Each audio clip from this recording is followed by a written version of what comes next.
Hello! Did you like me intro? Actually, it's not very good. It only took about 2 minutes to put together, so yeah, anyway, never mind. Moving on. Welcome to episode 2 of A Pilot's Mindset, and I'm going to talk about the attacking role in Rush with the A10 Thunderbolt.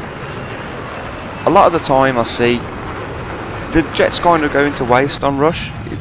People don't seem to know what to do, or they just concentrate on taking down enemy jets and stuff like that, and you can be so much more effective if you actually just think a little bit about what you're doing.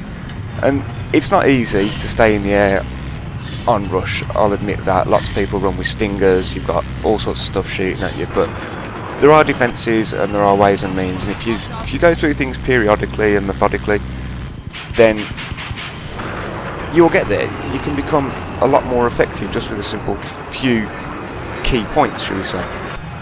Now, the first one we'll talk about is your threats. Now, your main threats are enemy air, first and foremost. You've also got tank shells to worry about if you're doing low flying and slow flying. Enemy tank machine guns, they can do you a bit of damage, and also air-to-ground missiles. So the best way to counter those is to take out your main threat first, which would be enemy air.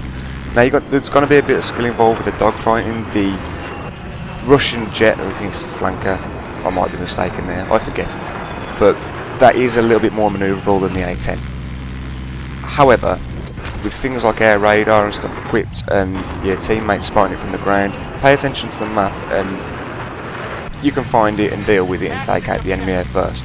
Then you must turn your attention onto the armour, because they'll also be keeping an eye out for you.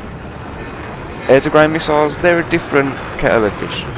Best way to deal with those is to simply flare and outrun, and then wait until you recharge before you come back in for another strafe run.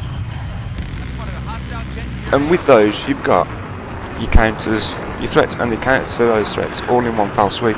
If you deal with one at a time, you've got no problems really. The biggest thing I see people kind of missing out on is the actual role and the team play element. Enemy jets can completely decimate attacking forces on Rush, they really can. So as a team player, you want to deal with those first. Armour will be their next threat and your biggest next threat, so take them out. And it all kind of goes hand in hand. Spot as much as you can on your low flying passes, spot as you're going past. You might not be able to see them in the air, but your teammates will, I can guarantee you that. And that's about it. If you kind of put all those things together and just think a bit logically about stuff, you can become a much more effective pilot, you can get a much bigger score, and you can help your team out a hell of a lot more. And that is really it. I mean, I've put some text up on the screen now, just recapping over those main points, and if you do bear in mind those points, things will be a lot easier for you, they'll be a lot easier for your team, and you'll get the win, or at least you'll contribute to the win and feel like you've done something. Anyway guys, I know it's short and sweet. If you'd like me to go into anything in more detail, then just drop me a comment below, but as always, thank you for watching.